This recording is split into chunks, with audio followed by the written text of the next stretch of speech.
Hello guys, welcome back to my channel Sonai lifestyle. তোমরা সবাই কেমন আছো?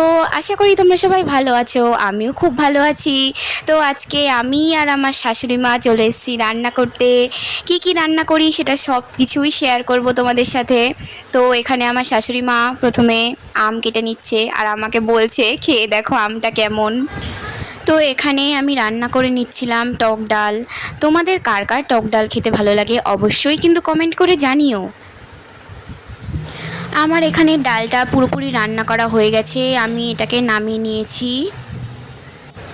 এবার আমি কড়াইটা দিয়ে নিচ্ছি খানিকটা পরিমাণ সর্ষের তেল। এবার আমি দিলাম শুকনো লঙ্কা। এবার দিয়ে দিচ্ছি পাঁচ ফোড়ন।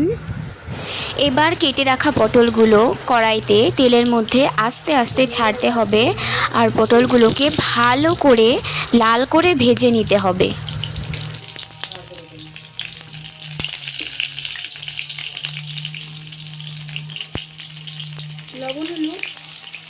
তোমরা দেখতে পাচ্ছ আমি পটলগুলোকে ভালো করে ভেজে নিচ্ছি। পটলগুলো যাতে লাল লাল হয় সেরকমভাবে ভাজতে হবে। পটলগুলো আমার ভাজা হয়ে গেছে, তো আমি আগে থেকে সর্ষে বেটে রেখেছিলাম। বেটে রাখা সর্ষেটুকু আমি এবার কড়াইতে ঢেলে দিলাম।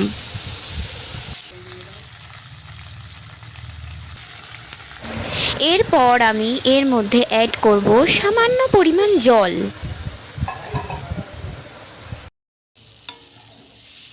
ব্যাস, এরপরে খুন্তি দিয়ে ভালো করে নেড়ে চেড়ে নিলেই তৈরি হয়ে যাবে তেল পটল বা সর্ষে পটল।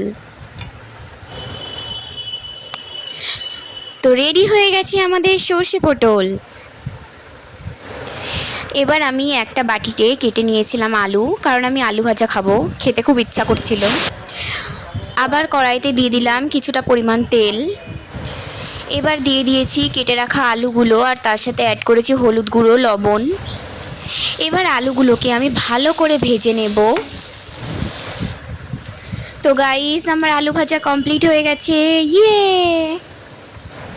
আমাদের রান্না কমপ্লিট হয়ে গেছে। আমার শাশুড়ি মা একটু লজ্জা লজ্জা পাচ্ছিল। তো আজকের ব্লগটা এই পর্যন্তই ছিল। ভালো লাগলে লাইক কমেন্ট শেয়ার করতে ভুলবেন না কিন্তু।